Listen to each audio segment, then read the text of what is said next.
lot of people shaming fans that went into the stadium because I guess there was an active boycott going on in the parking lot. And it's just, look, I love baseball. I love my community. Yes, I'm a Giants fan, but I can also take a step back and realize that A's baseball to someone who grew up an A's fan means something that I will never comprehend. And to see the way that organization has actively diluted their product, alienated their fans, lied to the community, exploited every single town and person who would just at every turn, they have not dealt in good faith. And they've not been a steward of the game or of the community. And to see what happened yesterday, to me, was an indictment of everything that's happened over the last 25 years. And I just don't even know, like, I'm speechless at this point. I thought you were going to talk about Alex Wood. I was talking more about the fans. No, not being there. It looked like there were 100 people in that stadium. No, there was, and you know what? Kudos to those 100 people who were in the stadium because they love their baseball. They love their baseball. And But to your point, guys, I mean, and to what Shasky was saying, it is incredibly heartbreaking. Like one of my best friends, like a lot of my best friends growing up were big A's fans. One of my best friends, Daniel Rubens, he's probably not listening, but if he is, shout out to you. I was chatting back and forth with him. He was like one of the most hardcore A's fans I knew growing up. Like he and I would get into so many Giants A's arguments as kids in middle school and high school. And we were always back and forth with each other about this. And, I'm texting him before the game and he's just like, I couldn't care less. I don't want to go to games. I'd rather go to Giants games. And it's just like, that broke my heart. The fact that one of the biggest A's fans that I've ever met in my life, who I very much respect as an A's fan, is just so despondent on this organization. It just... the anger. Oh no, I don't blame him, but it just the anger I have for John Fisher and Conman Kaval and what they've done. I lose it every single time when I see stuff like this. When we talk about energy and wasting energy on negativity or having bad, I don't even waste my energy on Fisher and Kaval no more because I knew. No, but I feel bad for the fans. No. I'm going to get there. Shasky. Okay, I'm sorry. But Kaval, I was told. Whenever the Final Four was, when it was Gonzaga played North Carolina in the national championship that year. And it was that Final Four. I remember talking to a buddy of mine, won't say his name, but he had done some business with Kaval or was trying to do some business with Dave Kaval. And he's like, he did not speak highly of Dave Kaval. And this person that I was talking to at the time was what I respect the hell out of him. I look up to him. They've been great. And for them to say, oh, Dave Kaval is a joke.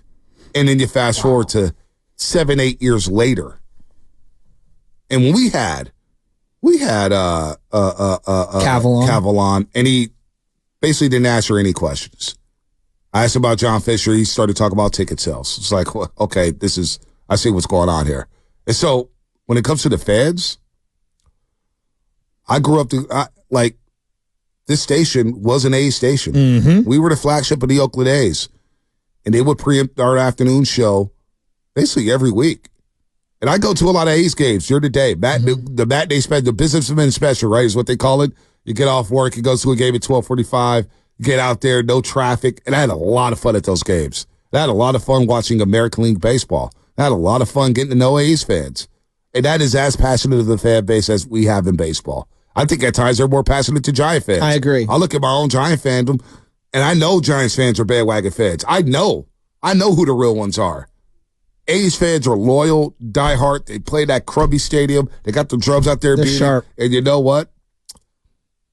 Do I feel bad for them? Absolutely. I'm sick to my stomach for them because they don't have a baseball team anymore. At all. And their baseball team is a laughing stock.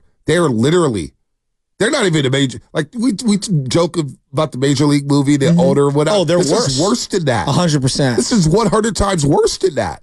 Possums in the press box. The club. You ever been to their locker rooms in the A's games?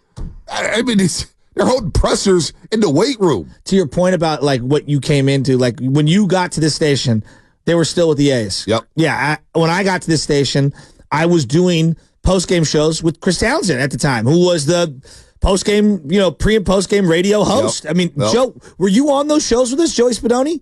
Yeah. Yeah. And they were some good teams, some really good A's teams. It was fun. It was always fun to compare both of the teams in the Bay every time. Like, you can talk about them. Like, oh, the American League, are the A's going to do it this year? Oh, if the Giants get it, you know what they're doing. Yeah, it was fun. It was fun. And then I remember distinctively as a child, the A's weren't just bigger than the Giants. They were a top 5 team in sports. They were incredibly run in the 80s. Well, they also had the better commercials. Remember the commercials in the 2000s? Of course. With the big three, Miguel Tejada, Jason Giambi, bending over to tie a shoe, and the ladies were all cheering. They had everything. All the signage on Bart and everything. The gold glove when he was trying to field ground balls. Chavez at third. Oh, dude, the marketing for the A's were top notch. I think the Giants took something from them. Really, they were looking across the base like, damn, they got it going on over there. They had the cool commercials. I was jealous of them. I mean, I was jealous. The Giants easily, if they'd never built Pac-Bell Park, easily could have had the exact same thing play out for them in the same way if they had similar ownership. Yep. And it's just it's crazy how the two organizations have flipped on their head. No, look at this. G-Man says it perfectly on our Comcast Business Sex line. They signed Alex Wood a month ago, and he's starting opening day. He wasn't even on our roster 2 months ago, and he's starting opening day. They forfeited a first-round draft pick because they couldn't hit the floor of the salary cap. Unbelievable. And no, I'm not calling all Giants fans bandwagon fans, guys, but I'm saying the Giants, we do have a lot of Whitey fans. Yeah, and they're in every... I know it. I'm a Giants fan. Trust me, I know it. I talk to Giants fans all the time. We got some whiners. Say the 1980s, let's say 1989. Just go around the infield, all right? Walt Weiss. Mike Gallego. Thank you. Mark McGuire. Steinbach. Terry Steinbach. Was it Tony Fernandez at second? Tony Fernandez second base. You know, Dave Henderson, Carney Ricky Henderson, Carney Lansford. I mean, they were loaded. Did you say Canseco? Yeah, Canseco. I mean, how did we not say Hindu? What about Hindu? Yeah, I said Dave Henderson. Oh, you said that? All right. I mean, they were Ricky Henderson, Eckersley. I mean, Bob LaRussa. Bob Welch won 27 games one year. 27 games Smoke he won. Was shoving. 27 games. I mean, that team was as incredible of a team as possible. They should have won 3 straight World Series. Dennis Eckersley walked like 8 guys in 3 years. Go look at his baseball reference. I swear to God, it's some of the most sickening numbers I've ever seen. I mean, they created with the greatest slogan, the chicks dig the long ball. Yeah. Come on, Bash Bros. It's all time. With the I think it was the K-Fog gloves they had on. Yeah, it was. The K-Fog, a fog head. It's just, when I saw the obviously the parking lot scene yesterday with everybody boycotting, it was called a boycott, correct, Spony? Yeah, it was just, man, I really felt, and Spony, you're our resident A's fan, so I would love you to jump in. Like, you're watching this happen in real time, and what are you thinking? I didn't even turn the game on yesterday at home. Are you serious? Didn't even turn the game on. Didn't watch one. I saw a highlight on my phone that Ryan noted did something in the first inning, and that was it. Well, I got a text from our boy Anthony Slater. And Slates was like, Shane Bieber, you see that? He goes, take every pitcher against the Oakland A's in our lineup. The 2 of the Barstool guys are betting against the A's in every single game this year. And I'm fascinated. And Bonte, you and I talked about this a lot. I wondered how much we could have made last year betting, and we would have made a bunch. So last season, my whole thing was taking the team totals against the A's.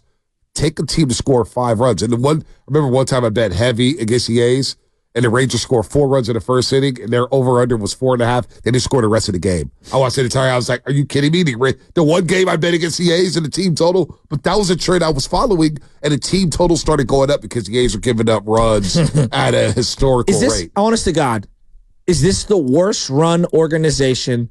I'm talking currently, not like their history. Their history is unreal. I'm talking about currently.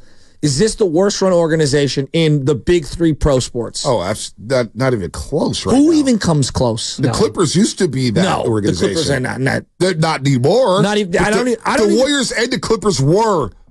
They weren't that playing bad. In front of crowds of like hundreds. Yeah, I mean, the Bruce Mahoney at Oracle had more people there. Yeah, no doubt. But it's different this time because it's intentional. I think there's a difference between being poorly run intentionally and being poorly run unintentionally. Like the Chris Cohen Warriors, they were trying, they were just failing. The A's are not even. No, I don't even know if Chris Cohen was trying to win. Okay, I don't even know if he was trying to win. But they had a good marketing campaign. Hey, it's a great time out. We love NBA basketball. But the A's, there's no doubt. I mean, who even comes close? That's what I'm saying. In the last 50 years. I mean. Who comes close? The Clippers were intentional. Donald Sterling was as bad as an owner we've ever seen, and the Clippers were poorly run for many, many years. Ask Tom Tolbert about the L.A. Clippers and playing for the L.A. Clippers. Ask anybody around the Clippers during those days. It was a joke. Washington football team? Daniel Snyder's up there. But at least he would get free agents, and they did make some playoffs in terms of like hire some good coaches who are trying to win. No, this is as bad as it gets.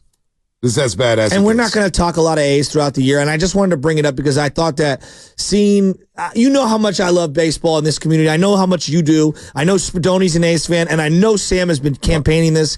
To see that last night was like, well, damn. I spent a lot of time in that ballpark. Spent a lot of time at the Oakland Coliseum.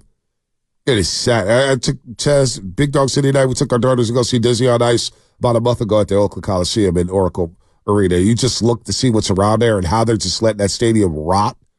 It is sad. It is very they don't even care out there.